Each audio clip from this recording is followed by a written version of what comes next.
கர்த்தருக்கு மகிமை உண்டாவதாக. தியானத்திற்காக உபாகமம் 18ஆம் அதிகாரம் 15 முதல் 20வது வசனம்.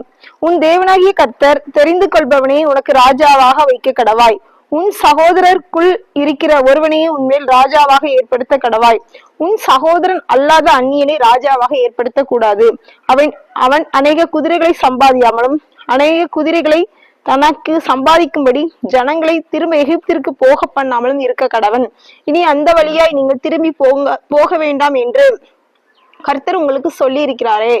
அவன் இருதயம் பின்வாங்கி போகாதபடி அவன் அநேகம் சிறுதிகளை படைக்க வேண்டாம். வெள்ளியும் பொன்னும் தனக்கு மிகுதியாய் பெருக பண்ணவும் வேண்டாம். அவன் தன் சிங்காசனத்தின் மேல் வீற்றிருக்கும் போது அவனுடைய இருதயம் அவன் சகோதரர் பேரில் மேட்டிமை கொள்ளாமலும் கற்பனையை விட்டு வலதுபுறம் இடதுபுறம் சாயாமலும் இந்த நியாயப்பிரமாணத்தின் எல்லா வார்த்தைகளையும் இந்த கட்டளைகளையும் கை கொண்டு இவைகளின்படி செய்வதற்காக தன் தேவனாகிய கர்த்தருக்கு பயந்திருக்கும்படி கற்றுக்கொள்ளும் பொருட்டு அவன் லேவியராகிய ஆசாரிடத்தில் இருக்கிற நியாயப்பிரமாண நூலை பார்த்து தனக்கான ஒரு பிரதியை எழுதி தன்னிடத்தில் வைத்துக் கொண்டு தன் ஜீவனுள்ள நாளெல்லாம் அதை வாசிக்க கடவன்.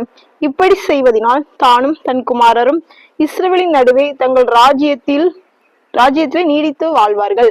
அதாவது தலைமை பொறுப்புல உள்ளவர்களுக்கு அல்லது தேவன் தெரிந்தெடுத்தவர்களுக்கு, அதாவது தேவன் கொடுக்கும் சில கட்டளைகள் என்னன்னா, இந்த பகுதியின் மூலமா அதாவது அதிக சம்பாத்தியம் வேண்டாம், அதிக சேமிப்பு வேண்டாம், அதிகமான மிதமிஞ்சிய சேமிப்பு, மிதமிஞ்சிய சம்பாத்தியம், மண்ணாசை, பொருளாசை, பண ஆசை வேண்டாம், மேட்டிமை வேண்டாம். அதாவது கர்த்தருக்கு பயந்து அவருடைய கட்டளையின்படி வாழணும்.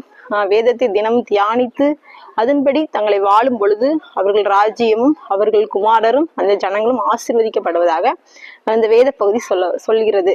அதாவது தலைமை பொறுப்பில் உள்ளவங்க அல்லது ராஜாக்கள், ஆளுகிறவர்கள் இதை பின்பற்ற வேண்டும்.